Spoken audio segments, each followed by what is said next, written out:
"Can we share your fries, sir?"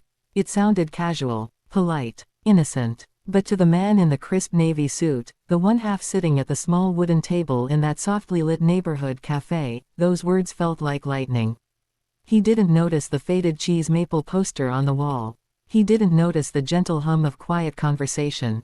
For a moment, all he heard was the soft, hesitant voice of the woman standing before him. A young woman, maybe in her mid-20s. Her hair tied back in a messy bun, a tired softness in her eyes. And a small child, a boy of maybe 2 or 3, perched on the edge of a chair, gazing at the fries on his lap with hungry longing. He glanced down. The plate of golden fries between them was untouched, too many, actually, for one person who had barely eaten since morning.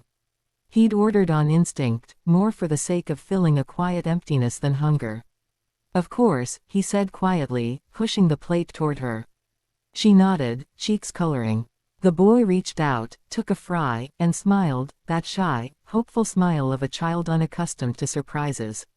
As the first fry disappeared, she said, "Thank you, sir.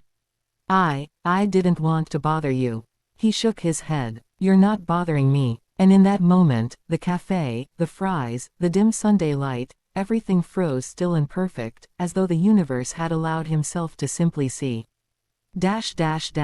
Her name was Maria. The boy was little Ethan. Maria was barely 26 and had known hardship most of her adult life. She'd fled a relationship that had turned into bitterness and fear, a man she once loved, who turned controlling and cold. She left in the middle of the night with nothing but a small suitcase and the name of a cheap apartment complex. No money, no job, no prospects, just a fierce love for the little boy who clutched her hand all the way. The early days had been the hardest. Sleep-deprived nights, filling out rejection after rejection for shifts at diners or cleaning jobs. Daycare was expensive, existing without support even more so. Some days she worried she'd have to give up. Some nights, as Ethan slept curled on the floor beside her mattress, she quietly wept, not from regret, but from dread. Could she really build a life for both of them? She'd started dreaming of small things, maybe a little home-cooked food stand. Something simple, maybe cookies, maybe sandwiches, something that wouldn't demand long hours or require wealth, just heart and effort. But even that seemed far away. Then came the rainy Tuesday she met him. He was nothing like what she assumed he'd be. No overt arrogance, no cold detachment, just a quiet man with sad eyes and a distracted air.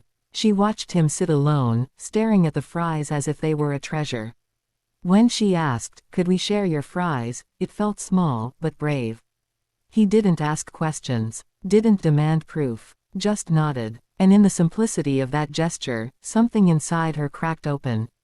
For next 50 minutes, they sat, she, her son, and him. The cafe staff were busy. The morning had been slow. For once, nobody rushed them. He asked about school. She hesitated. Her phone, battered but functional, sang with missed calls and overdue bills. She said they were home-schooled now, at least until she could find stable work. He asked about childhood. She said she studied accounting until she had to drop out when Ethan was born. He didn't judge, just listened. She told him how unfair life had been, how she sometimes felt invisible, how she wished for just one break, one chance to prove she could be more than a paycheck, more than a struggle. He nodded. "You deserve that chance," he said. "You know that, right?" She managed a small laugh. "Some days I forget." He didn't answer. The boy, seeing the tears she tried to hide, shifted in his seat, looked at him. "Mommy sad." And he, the man, reached into his pocket, pulled out a small pack of crayons and a single sheet of paper. He handed it to Ethan. "Here," he said. "Draw your mom happy." Ethan's face lit up. He scribbled, big looping lines. He didn't know what he was drawing. But the boy drew something real. And when he finished, he handed it to his mother. She looked at the squiggly drawing, a smiling sun, 2 stick figures holding hands, and a crooked heart hovering nearby. "Told you," the man said, soft. "That's your future." She blinked, touched. Maybe for the first time in a long while, she felt seen.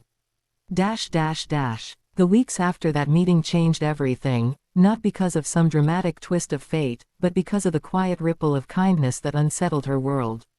He didn't reveal his name.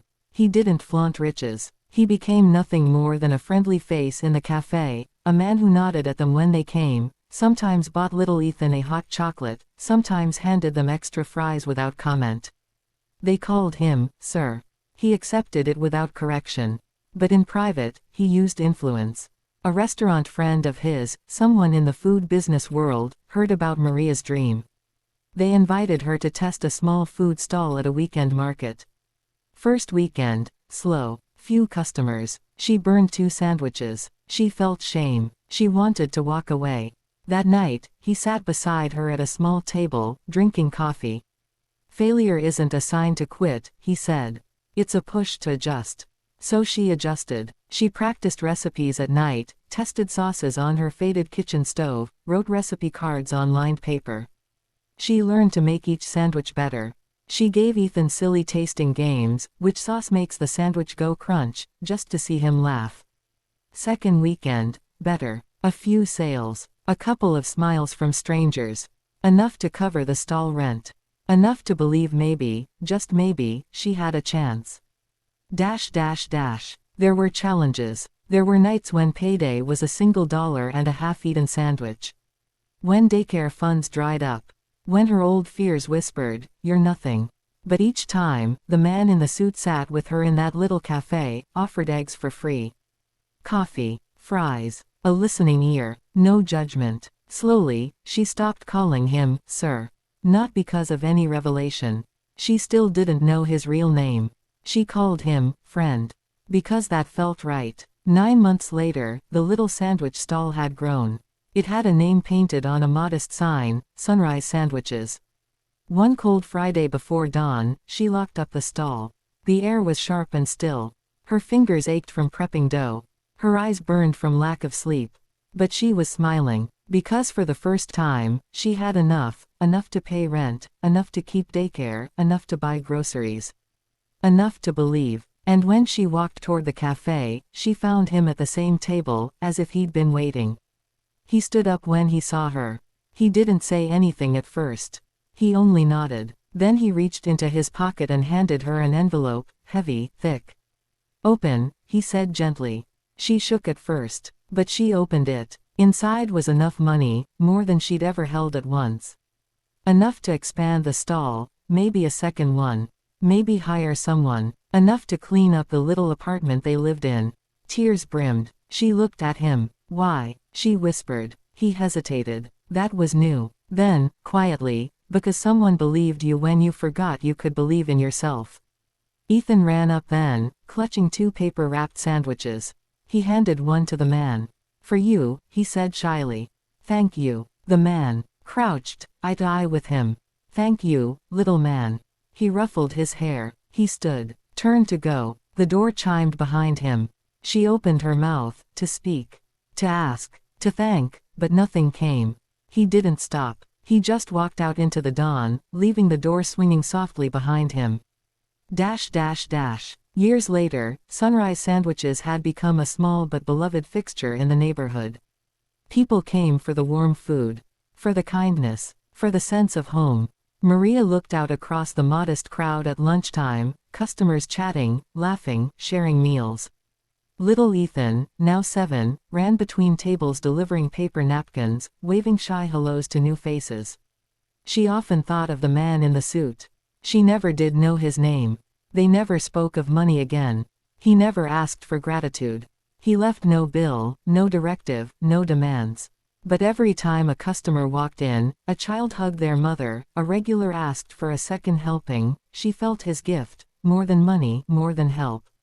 A chance. Dignity. Hope. She told Ethan once, you know, buddy, there was someone who helped us when things were dark. Someone who saw us when we felt invisible. He looked at the ceiling thoughtfully. Is he still watching over us, Mommy? She smiled, touched his shoulder. I like to think he is. And maybe that is the point. Maybe real kindness never seeks spotlight. Maybe real help is a quiet door held open in a world full of slamming ones. Because sometimes all it takes, one single act of human kindness, to remind someone they deserve a second chance. And sometimes, a plate of fries is so much more than food. If you like, I can also write a screenplay version of this story with scene-by-scene breakdown ready for a 15-minute video short.